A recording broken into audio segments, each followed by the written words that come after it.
Welcome to the Social Podcast, where no discussion or debate is off limits. For the first time, we have TSN broadcaster and football analyst Davis Sanchez joining us at the table. Thank you.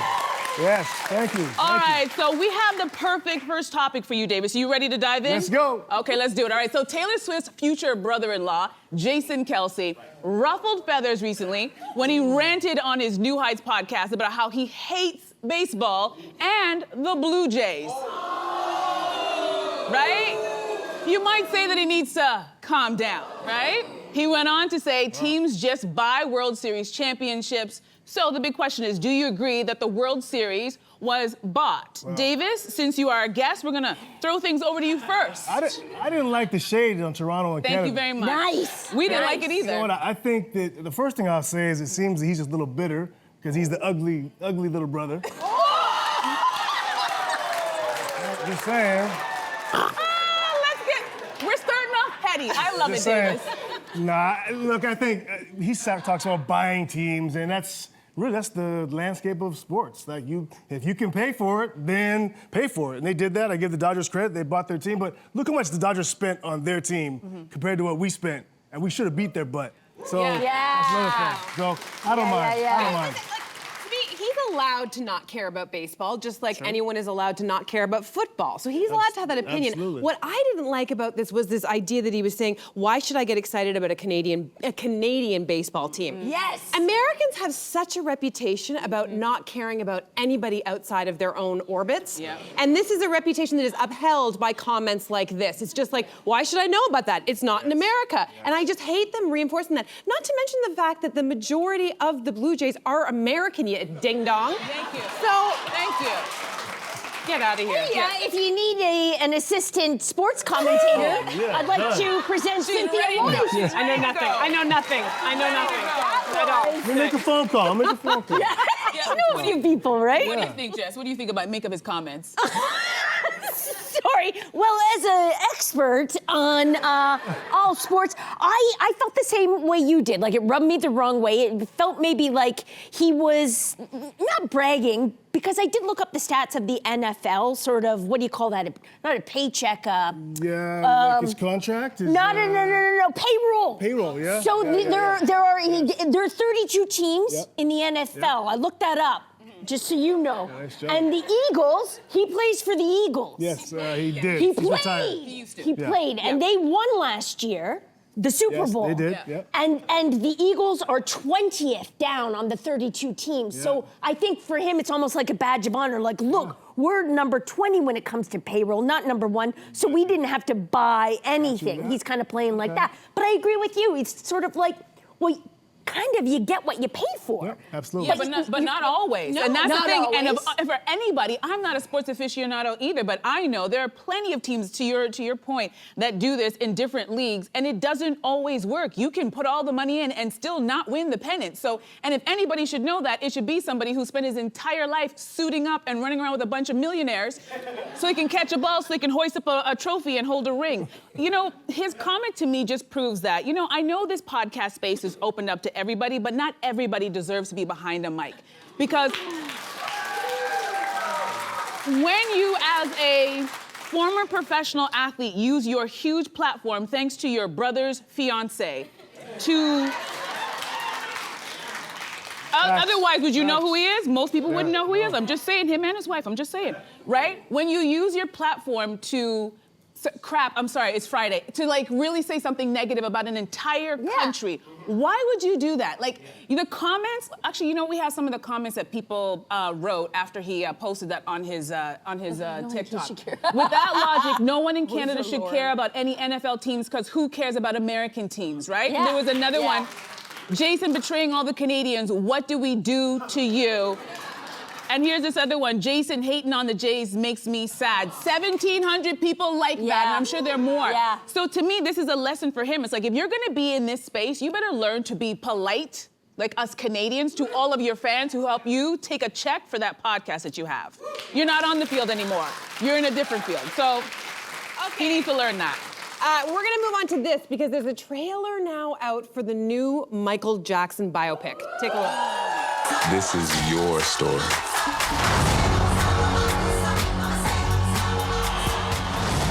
honor your past, So you wanna be starting something. and embrace the future. That's what people want.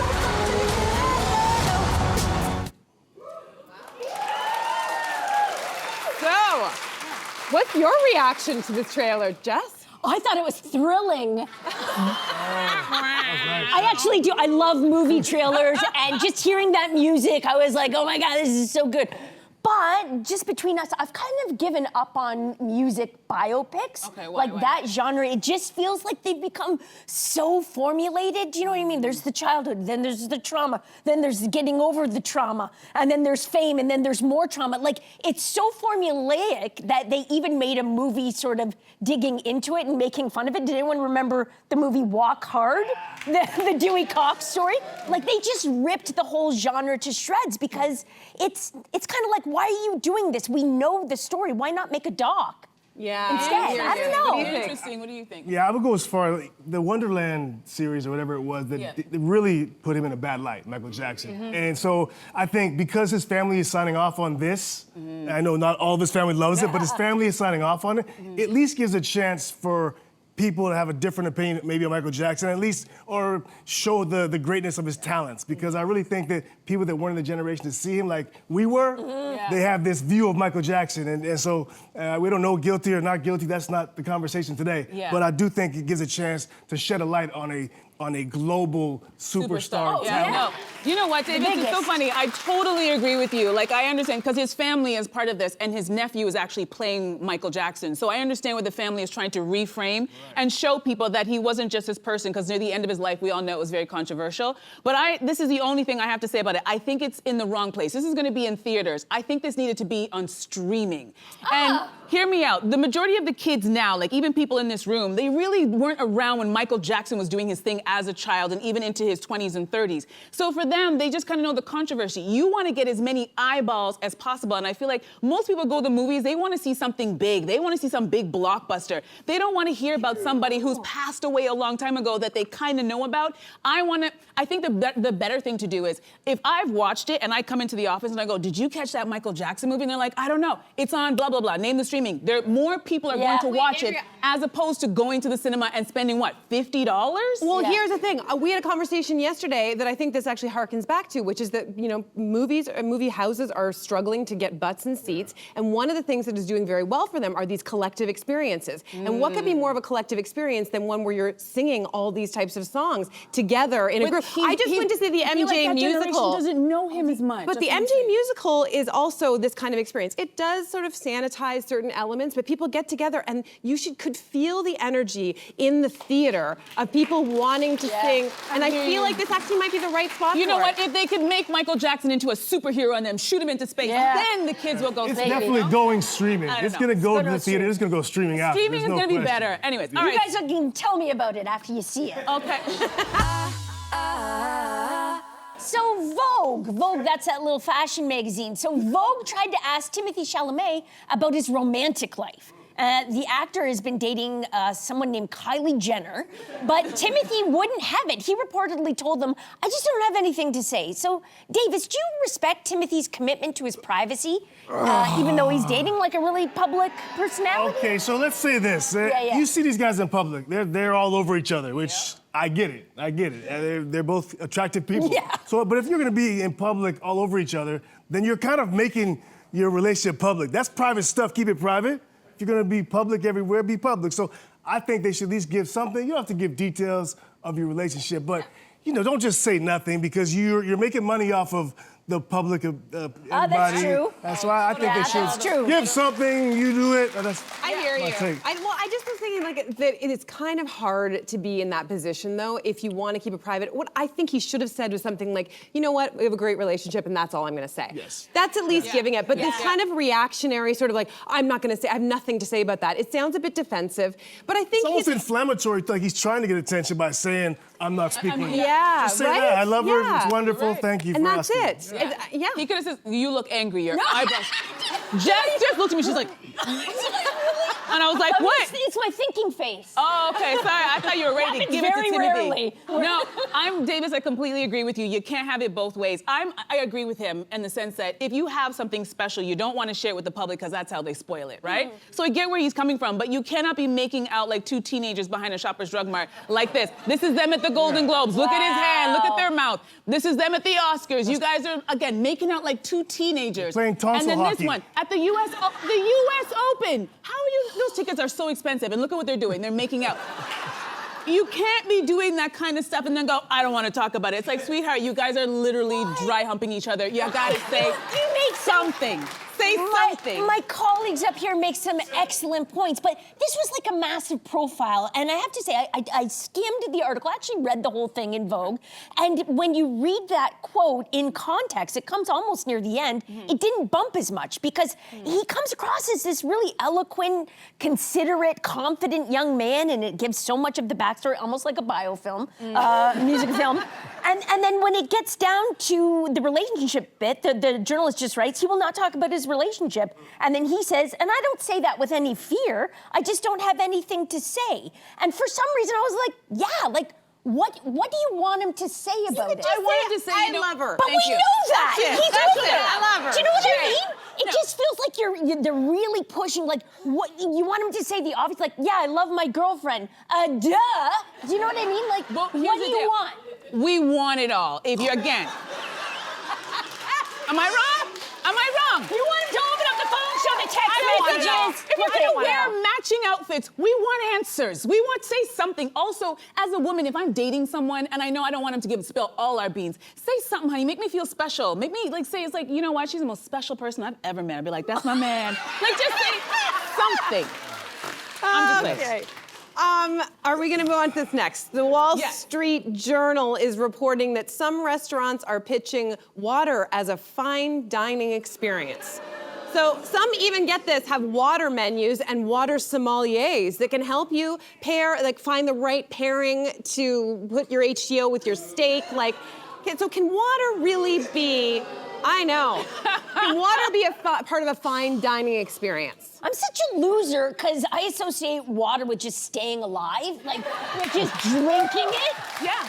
It is. Like, I don't get very excited about hearing about water sommeliers. Like, I want to challenge them to a blind taste test and for them to tell me, oh, really, that's where it's from.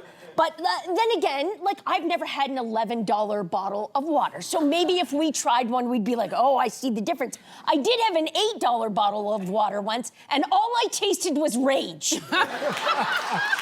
That's for the eyebrows and for the water. Yeah. Gotcha. Davis, before I get to you, can I just point out that right now, there's a place in Virginia Inns, this is in Little Washington, I think. Anyway, they serve water from a 15,000-year-old iceberg off Newfoundland, Canada. Sounds like there's bacteria. Guess how much it is, guys? It's $95 a bottle, and it's just said to taste like ancient packed snow and air. Yeah, so this is, if anybody came to me, a waiter, and offered me on the menu this water that was $17, I would, let's use the Michael Jackson analogy, beat it. Don't we all, in today's world, isn't there a bunch of crap that it's tough enough for all of us, isn't it? Yeah. And there's so many things that we have to pay for that are astronomical and difficult. Let's not make it more difficult with the one thing that we have for free H2O. So, And don't take it for granted, too, and I'm also going to be offended by anyone. Maybe I'll take offense to anyone that does it as well, just because I'll think you're a pretentious snoot, because water is water.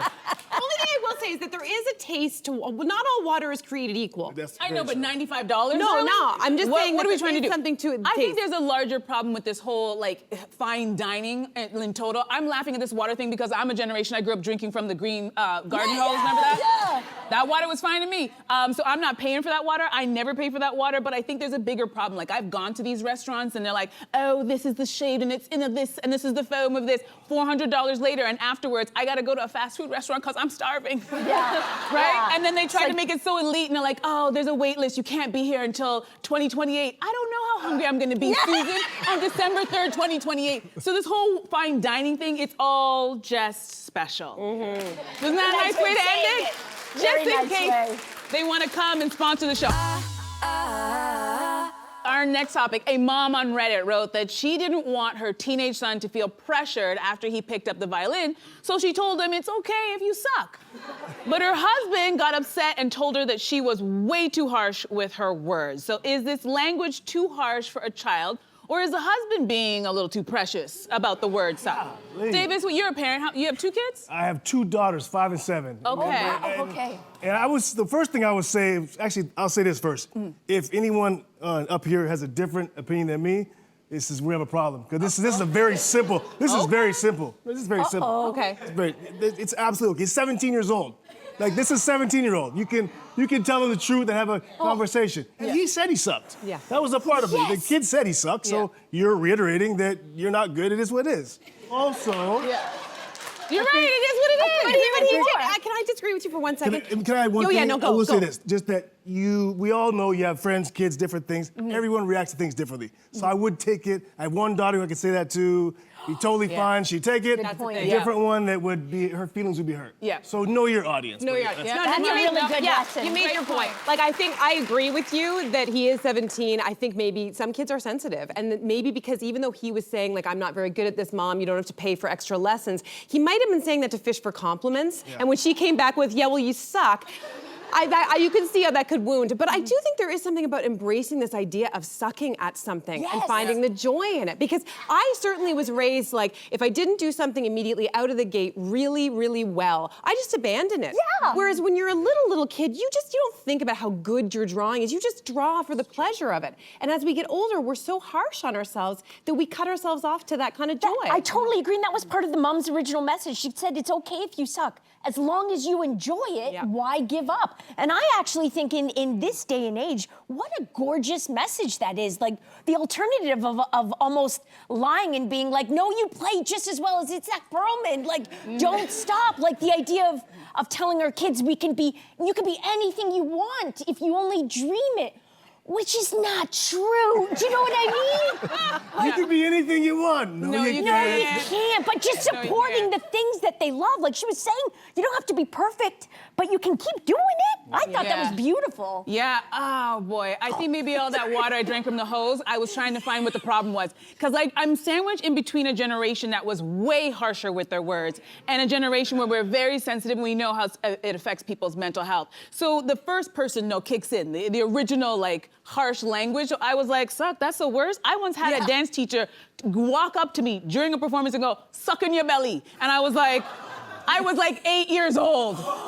Nobody flinched. So I'm like, saying this to a teenager, I'm like, I don't see the problem. But again, I understand that maybe the husband is thinking, you know what, he's gonna take this and this may prevent him from trying other things. So try not to be so harsh with the language. But I'm always fighting when I hear these things. I'm like, are we really caring about that? Is this what you parents are dealing with? God bless you guys. You know All what? right. Can I add one thing? Yeah. I try to teach kids too that one of the best, like, self-deprecation is the best armor for you. If you can be self-deprecating, I suck, but dancing. I suck at dancing, but I love it. If you can embrace that and be self-deprecating, I try to tell my kids that. Laugh at it and kind of embrace true. that. It's a superpower. They can't touch you. Such a good lesson. There's the power. All right, so Davis, not only are you dropping gems at the table, you also came by to talk about the CFL playoffs are ramping up this Saturday. It's the Eastern and Western final. The Montreal Alouettes take on the Hamilton Tiger Cats. And the BC Lions face the Saskatchewan Roughriders. So what excites you about these matchups? What's the must-see TV? Well, it's a culmination of accumulation of the whole season, and their teams playing for one spot in the Grey Cup, or each side. So West plays West, East plays East. The winners meet in Winnipeg, and this is what it's all about. Like, Who you want to win? I can't say that. I know, I'm like, you're not allowed to say Yeah, that. but the one thing about whether you are a fan of sport or not a fan of sport, the pressure of one game. You've been working either your whole life or the whole season as a group, and one game, 60 minutes, is the deciding factor of it all. There's something special about that, and I love that. Yeah, and you've been in that position. What would you tell the players? Like, what mindset should they go in with? I played in 6 Grey Cups, and I won 3 Grey Cups. And one of the thank you. All right, let them know, David. Yeah. But it was one play at a time is the best thing you can tell someone, because when you get caught up in in the end, in the big picture, you'll lose your assignment in that thing. So I always say, one play at a time, finish that play. Good then life move advice. to the Yeah, next it's play. really You know what? We're like athletes. That's what we do. One segment at a time. One segment at a time. David, thank you so much for stopping by. It's By been the a way, pleasure. Andrea, Yes, doll. you don't suck. Oh, thanks. Thank you, Davis. Thank you. All right, so the CFL's Grey Cup playoffs continue tomorrow, Saturday, November 8th. The action begins at 2 p.m. Eastern with the Eastern Final live on TSN and CTV. And then next weekend, it is the 112th Grey Cup live from Winnipeg on Sunday, November 16th on TSN and CTV. Subscribe to the Social Podcast so you don't miss a fiery debate. Until next time, socialites.